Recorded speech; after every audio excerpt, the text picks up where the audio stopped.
Hi friends, welcome to Abbas kitchen. இன்றைக்கி நாம் காலை நேரத்தில் ஈஸியாக செய்யக்கூடிய ஒரு பிரேக்ஃபாஸ்ட் ரெசிபி பார்க்கலாம்.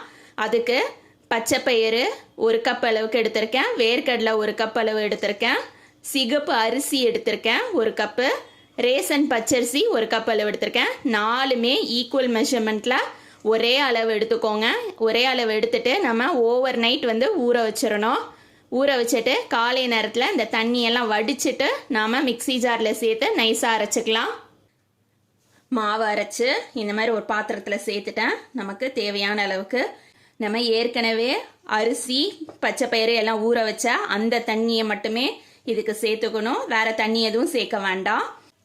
கொஞ்சமாக உப்பு ஆப்பச்சோடா மட்டும் சேர்த்துட்டு நம்ம தோசை மாவு பதத்துக்கு மாவை கரைச்சிக்கலாம்.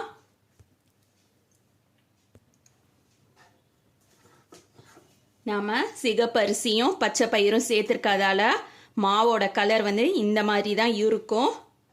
இந்த தோசை நல்லா சாஃப்டாக இருக்கும். இப்போ நம்ம தோசை சட்டியில் தோசையை ஊற்றிக்கலாம். மாவோட பதம் இந்த மாதிரி தான் இருக்கணும். ரொம்ப தண்ணியாக இருக்கக்கூடாது.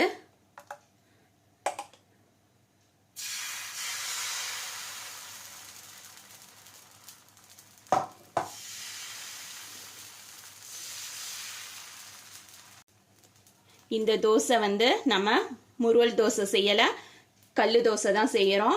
அதால் நான் கட்டை தோசை செய்கிறேன். இதில் கொஞ்சமாக நல்லெண்ணெய் சேர்த்துக்கலாம்.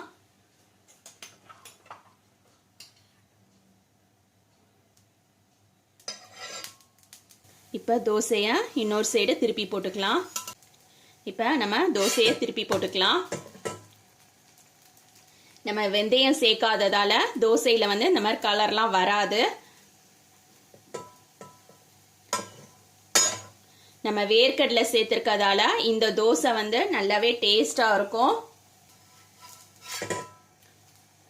அவ்வளோதான், நம்ம தோசை ரெடி ஆயிடுச்சு. இதை ஒரு பிளேட்டுக்கு மாற்றிடலாம்.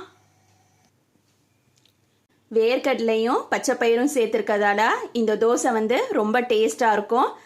இந்த தோசைக்கு இந்த சின்ன வெங்காய சட்னி சூப்பர் காம்பினேஷன். இதே மாதிரி நீங்களும் உங்கள் வீட்டில் கண்டிப்பாக ட்ரை பண்ணி பாருங்கள். தேங்க்ஸ் ஃபார் வாட்சிங்.